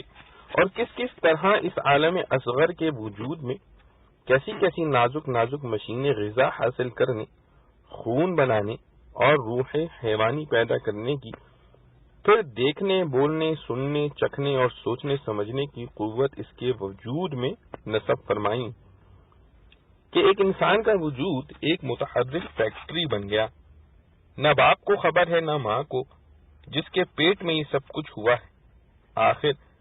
اگر عقل دنیا میں کوئی چیز ہے تو وہ یہ کیوں نہیں سمجھتی کہ عجیب و غریب حکمتوں پر مشتمل انسانی وجود کیا خود بخود بغیر کسی کے بنائے بن گیا، اور اگر کوئی بنانے والا ہے تو وہ کون ہے؟ ماں باپ کو تو خبر بھی نہیں کہ کیا بنا، کس طرح بنا، ان کو تو وضع حمل تک یہ بھی معلوم نہیں ہوتا کہ حمل لڑکا ہے یا لڑکی۔ پھر آخر وہ کون سی قدرت ہے جس نے پیٹ کی، پھر رحم کی، پھر بچے کی کے اوپر پیک کی ہوئی جھلی کی 3 اندھیریوں میں یہ حسین و جمیل، سمیع و بصیر، سوچنے سمجھنے والا وجود تیار کر دیا؟ یہاں جو تبارک اللہ احسن الخالقین بول اٹھنے پر مجبور نہ ہو جائے وہ عقل کا اندھا ہی ہو سکتا ہے۔ اس کے بعد کی آیات میں یہ بھی بتلا دیا کہ اے انسانوں، تم پیدا ہو جانے اور چلتا پھرتا فعال آدمی بن جانے کے بعد بھی اپنے وجود و بقا اور تمام کاروبار میں ہمارے ہی محتاج ہو۔ ہم نے تمہاری موت کا ابھی سے ایک وقت مقرر کر رکھا ہے، اور اس وقت مقرر سے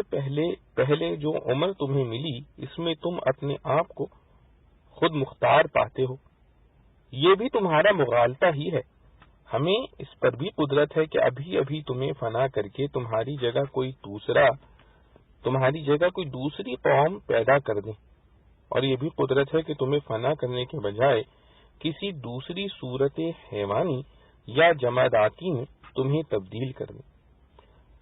یہ مضمون ان آیات کا ہے نحن قدرنا بینکم الموت وما نحن بمسبوقین على أن نبدل أمثالكم وننشئكم فيما لا تعلمون۔ موت کے مقدر اور وقت معین پر آنے میں اس طرف بھی اشارہ ہے کہ تم اپنی بقا میں آزاد و خود مختار نہیں، بلکہ تمہاری بقا ایک معین وقت تک ہے۔ تمہیں حق تعالی نے ایک خاص قوت و قدرت اور عقل و حکمت کا حامل بنایا ہے۔ اس سے کام لے کر تم بہت کچھ کر سکتے ہو. ما نحن بمسبوقین کا حاصل یہ ہے کہ ہمارے ارادے پر سبقت کرنے والا اور ہماری مشیت پر غالب آنے والا کوئی نہیں. ہم اس وقت بھی جو چاہیں کر سکتے ہیں کہ ان نبدل امثالکم، یعنی تمہاری جگہ تمہارے مثل کوئی اور قوم لے آئیں. وَنُنْشِئَكُمْ فِي مَا لَا تَعْلَمُونَ، اور تمہاری وہ شکل بنا دیں جس کو تم جانتے بھی نہیں. اس کی یہ شکل بھی ہو سکتی ہے کہ مر کر مٹی ہو جاؤ، یہ بھی ہو سکتی ہے کہ کسی جانور کی شکل میں تبدیل ہو جاؤ، جیسے پچھلی قوم امتوں پر صورتیں مسخ ہو کر بندر اور خنزیر بن جانے کا عذاب آ چکا ہے. اور یہ بھی ہو سکتا ہے کہ تمہیں پتھروں اور جمادات کی شکل میں تبدیل کر دیا جائے.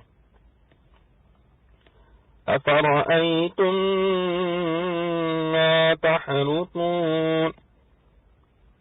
تخلیق انسانی کے معاملے میں انسان کی غفلت اور اسباب طبعیہ کے پردے میں الجھ کر اصل خالق و مالک سے بے خبر ہونے کا پردہ چاک کرنے کے بعد اس کی غذا جو اس کی زندگی کا مدار ہے، اس کی حقیقت اسی انداز سے ظاہر فرمائی کہ سوال کیا کہ تم جو کچھ زمین میں بیج بوتے ہو، ذرا غور تو کرو کہ اس بیج میں سے درخت پیدا کرنے میں تمہارے عمل کا کیا اور کتنا دخل ہے. غور کرو گے تو جواب اس کے سوا نہ ملے گا کہ کاشتکار کا دخل اس میں اس سے زیادہ نہیں کہ اس نے زمین کو ہل چلا کر پھر کھاد ڈال کر نرم کر دیا کہ جو ضعیف پوپل اس دانے سے پیدا ہو کر اوپر آنا چاہے اس کی راہ میں زمین کی سختی رکاوٹ نہ بنے. بیج بونے والے انسان کی ساری کوشش اسی ایک نقطے کے گرد دائر ہے، اور جب درخت نمودار ہو جائے تو اس کی حفاظت پر یہ کوشش لگ جاتی ہے. لیکن ایک دانے کے اندر سے درخت نکال لانا نہ اس کے بس کا ہے، نہ یہ دعویٰ کر سکتا ہے کہ میں نے یہ درخت بنایا ہے. تو پھر وہی سوال آتا ہے کہ منو مٹی کے ڈھیر میں پڑے ہوئے دانے کے اندر سے یہ خوبصورت اور ہزاروں فوائد پر مشتمل درخت کس نے بنایا؟ تو جواب اس کے سوا کیا ہے کہ وہی مالک و خالق کائنات کی قدرت کاملہ اور صنعت عجیبہ اس کی بنانے والی ہے. اس کے بعد اسی طرح پانی جس کو پی کر انسان زندہ رہتا ہے، آگ جس پر اپنا کھانا پکاتا ہے اور اپنی صنعتوں کو اس سے چلاتا ہے، ان سب کی تخلیق پر ایسے ہی سوال و جواب کا ذکر فرمایا، اور آخر میں سب کا خلاصہ یہ بیان فرمایا: نحن جعلناها تذکرة ومتاعا للمقوین. مقوین اقوا سے مشتق ہے اور وہ قوا بمعنی صحرا سے مشتق ہے. مقوی کے معنی ہوئے صحرا میں اترنے والا. مراد اس سے مسافر ہے جو جنگل میں کہیں ٹھہر کر اپنے کھانے کے انتظام میں لگا ہو. اور مراد آیت کی یہ ہے کہ یہ سب تخلیقات ہماری قدرت و حکمت کا نتیجہ ہے. فَسَبِّحْ بِاسْمِ رَبِّكَ الْعَظِيمِ. اس کا لازمی اور عقلی نتیجہ یہ ہونا چاہیے کہ انسان حق تعالی کی قدرت کاملہ اور توحید پر ایمان لائے اور اپنے رب عظیم کے نام کی تسبیح پڑھا کرے کہ یہی اس کی نعمتوں کا شکر ہے. فَلَا أُقْسِمُ بِمَوَاقِعِ النُّجُومِ وَإِنَّهُ لَقَسَمٌ لَوْ تَعْلَمُونَ عَظِيمٌ إِنَّهُ لَقُرْآنٌ كَرِيمٌ فِي كِتَابٍ مَكْنُونٍ لَا يَمَسُّهُ إِلَّا الْمُطَهَّرُونَ تَنزِيلٌ مِّن رَّبِّ العالمین.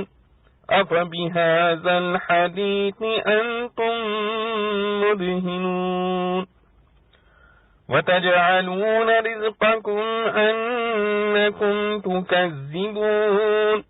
فلولا اذا بلغت الحلقوم وانتم حينئذ تنظرون ونحن أقرب إليه منكم ولكن لا تبصرون فلولا إن كنتم غير مدينين ترجعونها إن كنتم صادقين فأما إن كان من المقربين فروح وريحان وجنة نعيم وأما إن كان من أصحاب اليمين فسلام لك من أصحاب اليمين وأما إن كان من المكذبين الضالين فنزل من حميم وتصلية جحيم إن هذا لهو حق اليقين فسبح باسم ربك العظيم. سو میں قسم کھاتا ہوں تاروں کے ڈوبنے کی، اور یہ قسم ہے اگر سمجھو تو بڑی قسم. بے شک یہ قرآن ہے عزت والا، لکھا ہوا ہے ایک پوشیدہ کتاب میں. اس کو وہی چھوتے ہیں جو پاک بنائے گئے ہیں، اتارا ہوا ہے پروردگار عالم کی طرف سے. اب کیا اس بات میں تم سستی کرتے ہو اور اپنا حصہ تم یہی لیتے ہو کہ اس کو جھٹ لاتے ہو؟ پھر کیوں نہیں جس وقت جان پہنچے حلق کو اور تم اس وقت دیکھ رہے ہو اور ہم اس کے پاس ہیں تم سے زیادہ پر تم نہیں دیکھتے؟ پھر کیوں نہیں اگر تم نہیں ہو کسی کے حکم میں تو کیوں نہیں پھیر لیتے اس روح کو اگر ہو تم سچے؟ سو جو اگر وہ مردہ ہوا مقرب لوگوں میں تو راحت ہے اور روزی ہے اور باغ نعمت کا، اور جو اگر وہ ہوا داہنے والوں میں تو سلامتی پہنچے تجھ کو داہنے والوں سے، اور جو اگر وہ ہوا جھٹلانے والوں بہکنے والوں میں سے تو مہمانی ہے جلتا پانی اور ڈالنا آگ میں. بے شک یہ بات یہی ہے لائق یقین کے. سو بول پاکی اپنے رب کے نام سے جو سب سے بڑا. خلاصہ تفسیر اور دلائل عقلیہ سے بعد یعنی مر کر زندہ ہونے کا امکان ثابت ہونے کے بعد قرآن سے جو اس کا وقوع ثابت ہے اور تم اس قرآن کو نہیں مانتے، اور دلائل عقلیہ سے بات ہو کر اور دلائل عقلیہ سے بات یعنی مر کر زندہ ہونے کا امکان ثابت ہونے کے بعد قرآن سے جو اس کا وقوع ثابت ہے اور تم اس قرآن کو نہیں مانتے، تو میں قسم کھاتا ہوں ستاروں کے چھپنے کی. اور اگر تم غور کرو تو یہ ایک بڑی قسم ہے،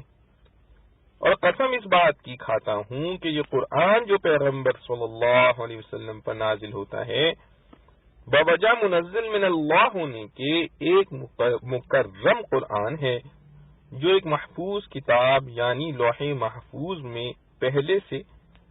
درج ہے، اور وہ لوح محفوظ ایسی ہے کہ بجز اس کو پاک فرشتوں کے گناہوں سے بالکلیہ پاک ہیں، کوئی شیطان وغیرہ ہاتھ نہیں لگانے پاتا. اس کے مضامین پر مطلع ہونا تو دور کی بات ہے، بس وہاں سے یہاں خاص طور پر آنا فرشتے ہی کے ذریعے سے ہے، اور یہی نبوت ہے، اور شیاطین اس کو لا ہی نہیں سکتے کہ احتمال کہانت وغیرہ سے نبوت میں شبہ ہو. قوله تعالی نزل به الروح الامین، وقوله تعالی وما تنزلت به الشیاطین. اس سے ثابت ہوا کہ یہ رب العالمین کی طرف سے بھیجا ہوا ہے، جو کہ اشارہ کریم کا مدلول تھا. یہاں ستاروں کے چھپنے کی قسم اپنے مفہوم و مقصد کے اعتبار سے ایسی ہے جیسے سورہ ون نجم میں ہے جس کا وہاں بیان ہو چکا ہے کہ جس میں ستاروں کا باعتبار غروب کے حضور صلی اللہ علیہ وسلم کے موصوف بالنبوہ اور منار الہدا ہونے کا نظیر ہونا بھی بیان ہوا ہے، جو کہ مقصود مقام ہے، اور قسمیں جتنی قرآن میں ہیں بوجہ دلالت علی المطلوب کے سبھی عظیم ہیں،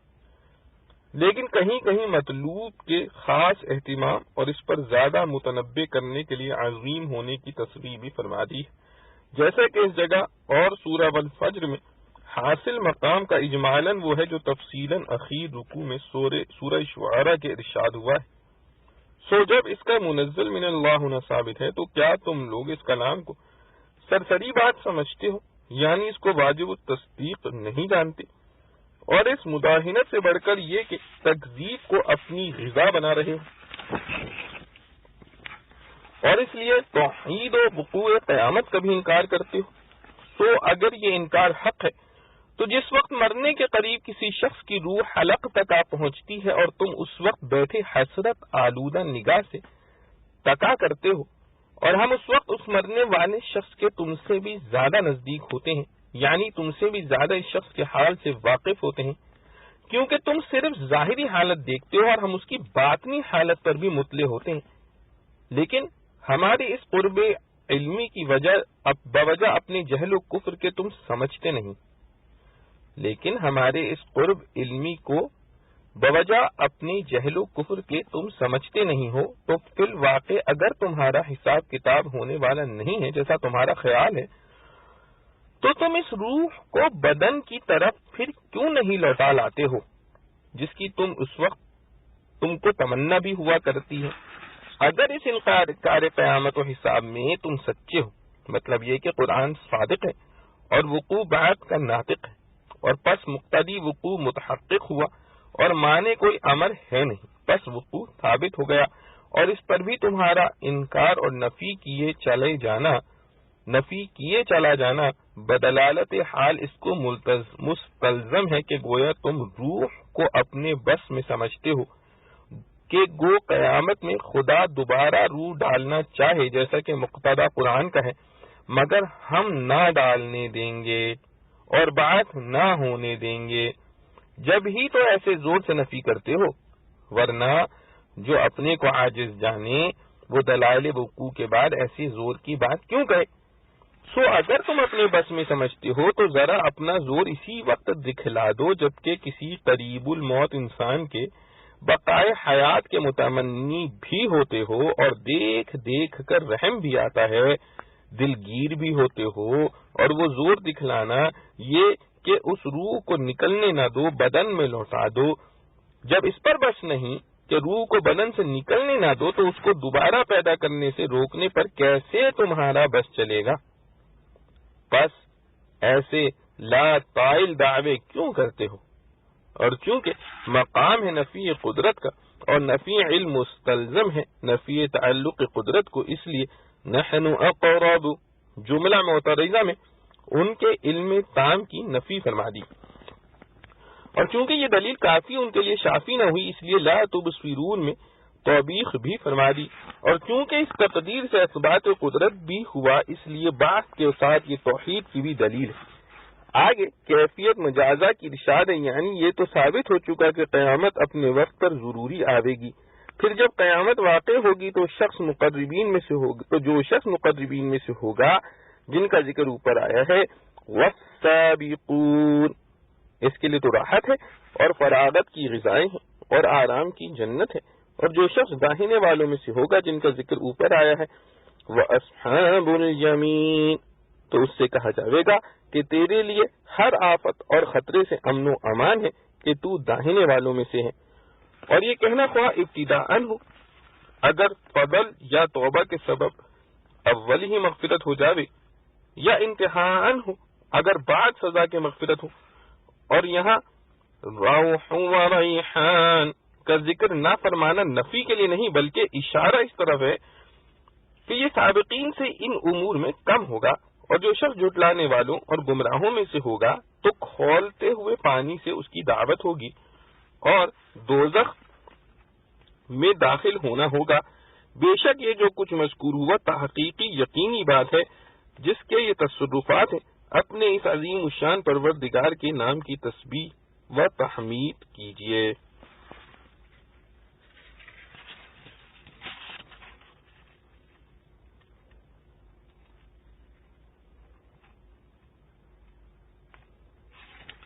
معارف و مسائل۔ سابقہ آیات میں عقلی دلائل سے قیامت میں دوبارہ زندہ ہونے کا ثبوت حق تعالی کی قدرت کاملہ اور اس دنیاوی تخلیق کے ذریعے دیا گیا تھا۔ آگے نقلی دلیل اسی پر حق تعالی کی طرف سے قسم کے ساتھ دی گئی ہے۔ فلا اقسم بمواقع النجوم، لفظ لا قسم کے شروع میں ایک عام محاورہ ہے، جیسے لا واللہ، اور جاہلیت کی قسموں میں لا و ابیک مشہور ہے۔ بعض حضرات نے اس حرف لا کو زائد قرار دیا ہے، اور بعض نے اس کی توجہ یہ کی کہ اس موقع پر حرف لا مخاطب کے گمان کی نفی کے لیے ہوتا ہے، یعنی لیس کما تقول، یعنی جیسا تم کہتے اور سمجھتے ہو وہ بات نہیں، بلکہ حقیقت وہ ہے جو آگے قسم کھا کر بتلائی جاتی ہے۔ مواقع موقع کی جمع ہے، جس کے معنی ہے ستاروں کے غروب ہونے کی جگہ یا وقت۔ اس آیت میں ستاروں کی قسم کو غروب کے وقت کے ساتھ مقید کیا گیا ہے، جیسے سورہ نجم میں بھی والنجم اذا ہوا میں بھی وقت غروب کی قید ہے۔ اس قید کی حکمت یہ ہے کہ غروب کے وقت ہر ستارے کے عمل کا اس افق سے انقطاع نظر آتا ہے اور اس کے آثار کی فنا کا مشاہدہ ہوتا ہے، جس سے ان کا حادث اور قدرت الہیہ کا محتاج ہونا ثابت ہوتا ہے۔ انہ لقرآن کریم فی کتاب مکنون لا یمسہ الا المطہرون۔ سابقہ آیات میں مواقع النجوم کی قسم کھا کر جو مضمون جواب قسم کا بیان کرنا ہے وہ ان آیات میں مذکور ہے، جس کا حاصل قرآن کریم کا مکرم و محفوظ ہونا اور مشرکین کے اس خیال کی تردید ہے کہ یہ کسی انسان کا بنایا ہوا یا معاذ اللہ شیطان کا القاء کیا ہوا کلام ہے۔ کتاب مکنون کے لفظی معنی چھپی ہوئی مستور کتاب، مراد اس سے لوح محفوظ ہے۔ لا یمسہ الا المطہرون، یہاں دو مسئلے غور طلب اور ائمہ تفسیر میں مختلف بھی ہیں۔ اول یہ کہ نحوی ترکیب کے اعتبار سے اس جملے میں دو احتمال ہیں، ایک یہ کہ جس کتاب کی ایک صفت مکنون آئی، یہ جملہ اسی کتاب کی دوسری صفت ہے، اور ضمیر لا یمسہ کہ اسی کتاب کی طرف راجع ہے۔ اس صورت میں معنی آیت کے یہ ہوتے ہیں کتاب مکنون، کتاب مکنون یعنی لوح محفوظ کو سوائے پاک لوگوں کے اور کوئی نہیں چھو سکتا، اور یہ بھی ظاہر ہے کہ صورت میں مطہرون کی مراد صرف فرشتے ہی ہو سکتے ہیں جن کی رسائی لوح محفوظ تک ہو سکے، اور یہ بھی ظاہر ہے کہ صورت میں لفظ مس اپنے حقیقی معنی ہاتھ سے چھونے کے مفہوم میں نہیں لیا جا سکتا، بلکہ مس کرنے اور چھونے کے مجازی اور لازمی معنی مراد لینے ہوں گے، یعنی لوح محفوظ میں لکھے ہوئے مضامین پر مطلع ہونا، کیونکہ لوح محفوظ کو ہاتھ سے چھونا کسی مخلوق فرشتے وغیرہ کا کام نہیں۔ بیان القرآن کے مذکور صدر خلاصہ تفسیر میں یہی ترکیب اور مفہوم اختیار کر کے تفسیر کی گئی۔ دوسرا احتمال اس جملے کی ترکیب نحوی میں یہ ہے کہ اس کو قرآن کی صفت بنایا جائے جو اوپر انہ لقرآن کریم میں مذکور ہے۔ اس صورت میں لا یمسہ کی ضمیر قرآن کی طرف راجع ہوگی، اور اس سے مراد وہ صحیف ہوگا جس میں قرآن لکھا ہوا ہو، اور لفظ مس اپنے حقیقی معنی ہاتھ سے چھونے کے مفہوم میں رہے گا، مجاز کی ضرورت نہ ہوگی، اسی لیے قرطبی وغیرہ مفسرین نے اس کو ترجیح دی ہے۔ اور امام مالک رحمۃ اللہ علیہ نے فرمایا کہ آیت لا یمسہ الا المطہرون کی تفسیر میں جو کچھ میں نے سنا ہے ان سب میں بہتر یہ قول ہے کہ اس کا وہی مفہوم ہے جو سورہ عبس کی آیت کا ہے، یعنی فی صحف مکرمہ فی صحف مکرمۃ مرفوعۃ مطہرۃ بأیدی سفرۃ کرام بررہ۔ اور اس کا حاصل یہ ہے کہ یہ جملہ کتاب مکنون کی صفت نہیں بلکہ قرآن کی صفت ہے، اور قرآن سے مراد وہ صحیفے ہیں جو وحی لانے والے فرشتوں کے ہاتھ میں دیے جاتے ہیں۔ دوسرا مسئلہ غور طلب اور مختلف فی اس آیت میں یہ ہے کہ مطہرون سے کون مراد ہے؟ صحابہ و تابعین اور مفسرین کی ایک بڑی جماعت کے نزدیک مطہرون سے مراد فرشتے ہیں جو معاصی اور رذائل سے پاک و معصوم ہیں۔ یہ قول حضرت انس رضی اللہ عنہ اور سعید بن جبیر رضی اللہ عنہ سے منقول ہے۔ حضرت ابن عباس رضی اللہ عنہ کا بھی یہی قول ہے۔ امام مالک رحمۃ اللہ نے بھی اسی کو اختیار کیا ہے، اور بعض حضرات مفسرین نے فرمایا کہ قرآن سے مراد وہ مصحف ہے جو ہمارے ہاتھوں میں ہے، اور مطہرون سے مراد وہ لوگ ہیں جو نجاست ظاہری اور معنوی یعنی حدث اصغر و اکبر سے پاک ہوں۔ حدث اصغر کے معنی بے وضو ہونے کے ہیں، اس کا ازالہ وضو کرنے سے ہو جاتا ہے، اور حدث اکبر جنابت اور حیض و نفاس کو کہا جاتا ہے جس سے پاکی کے لیے غسل ضروری ہے۔ یہ تفسیر حضرت عطا رحمۃ اللہ علیہ، طاؤوس، سالم اور حضرت محمد باقر رحمہم اللہ سے منقول ہے۔ اس صورت میں جملہ لا یمسہ اگرچہ جملہ خبریہ ہے مگر اس خبر کو بحکم انشاء یعنی نہی و ممانعت کے معنی میں قرار دیا جائے گا، اور مطلب آیت کا یہ ہوگا کہ مصحف قرآن کو چھونا بغیر طہارت کے جائز نہیں، اور طہارت کے مفہوم میں یہ بھی داخل ہے کہ ظاہری نجاست سے بھی اس کا ہاتھ پاک ہو اور بے وضو بھی نہ ہو، اور حدث اکبر یعنی جنابت بھی نہ ہو۔ قرطبی نے اسی تفسیر کو اظہر فرمایا ہے۔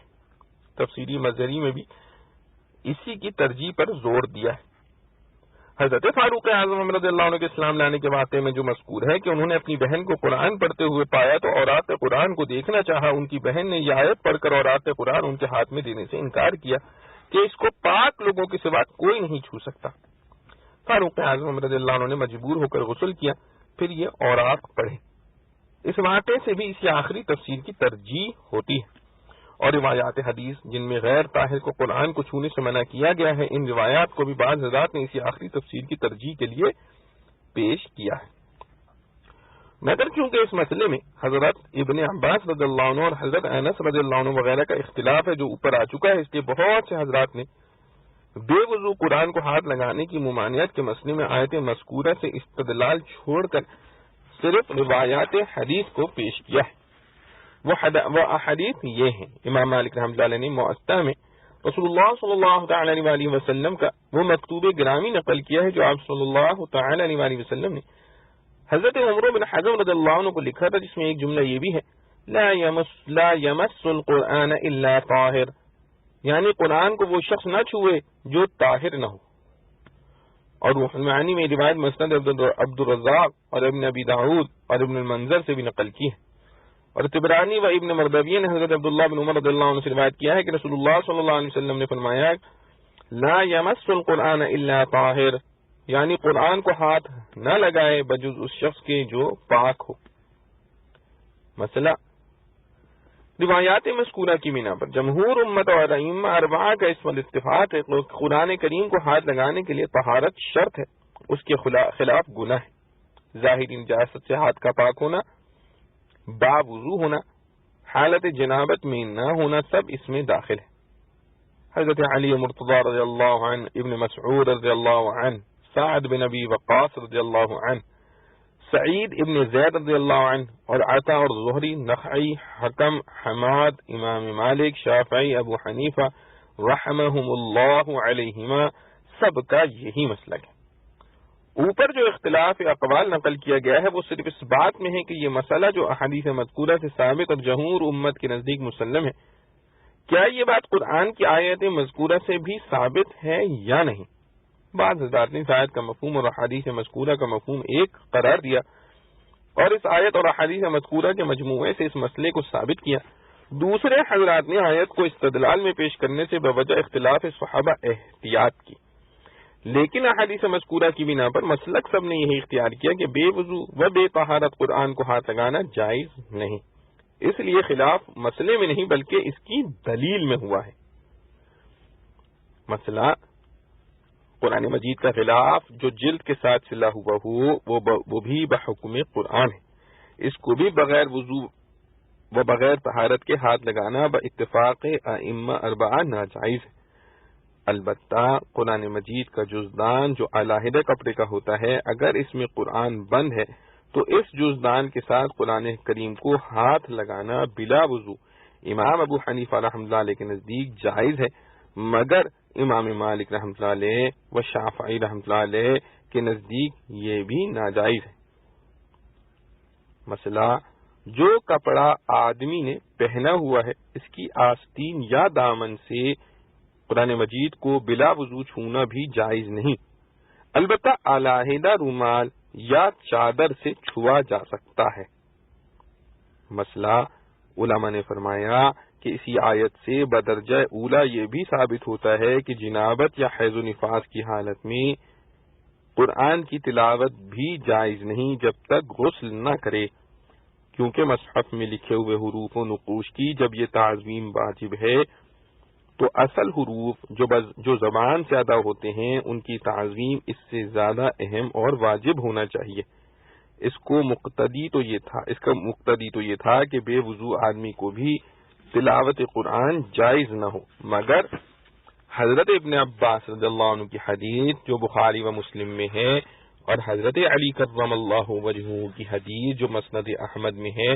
اس سے بغیر وضو کے تلاوت قرآن فرمانا رسول اللہ صلی اللہ علیہ وسلم سے ثابت ہے،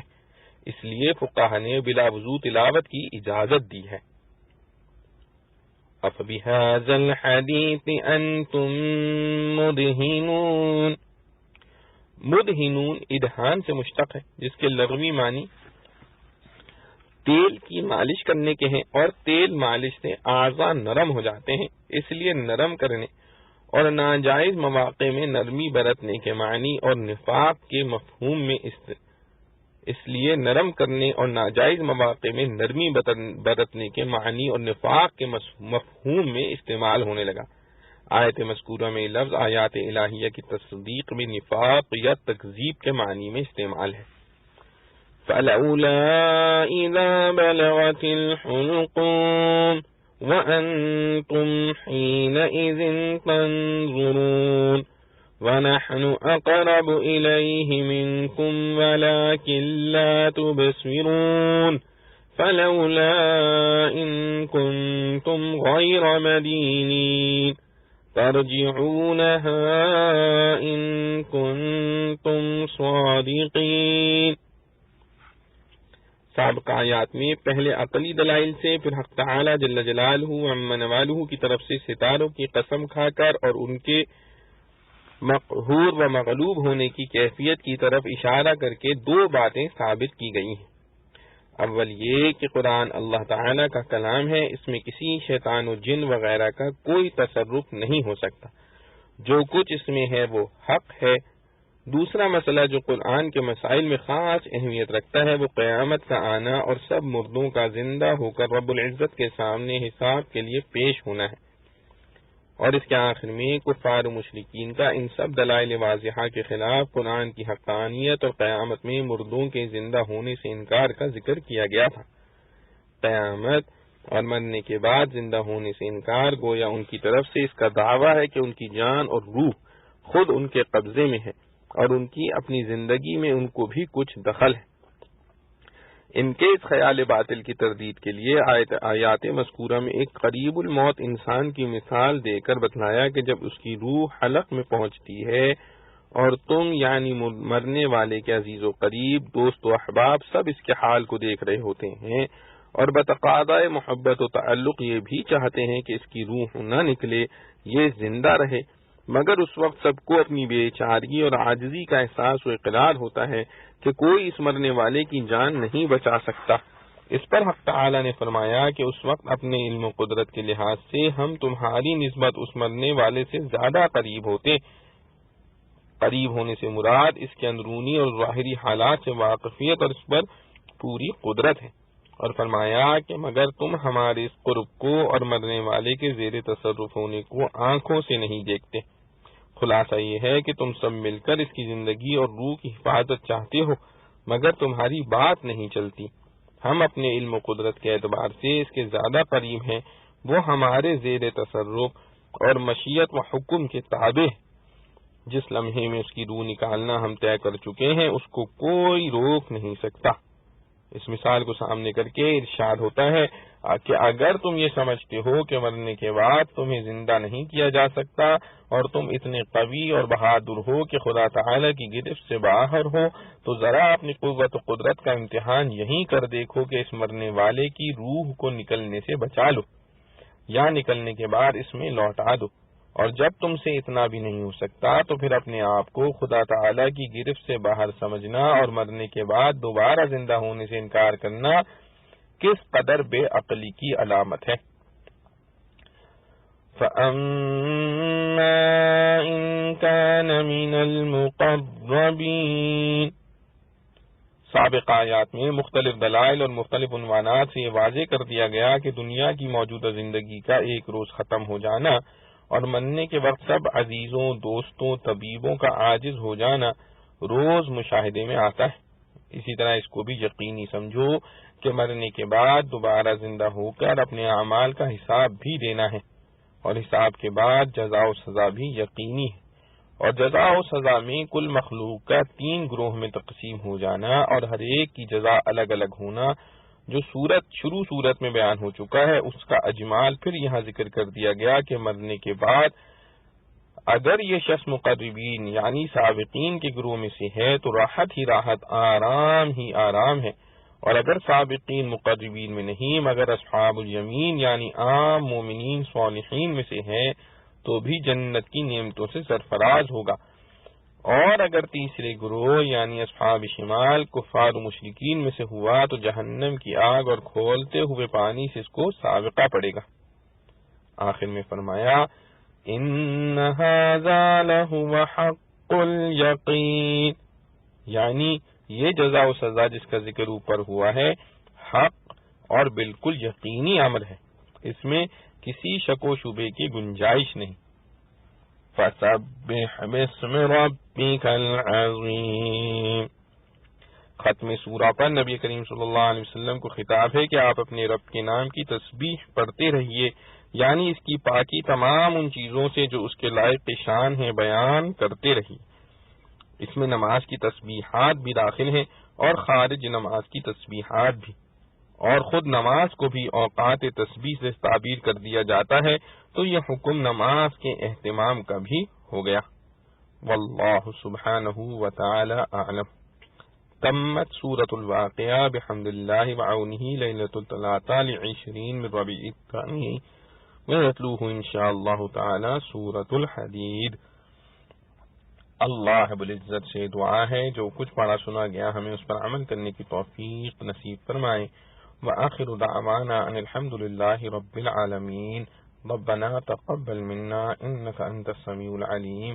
وتب علينا انك انت التواب الرحيم۔ سبحان ربك رب العزة عما يصفون وسلام على المرسلين والحمد لله رب العالمين۔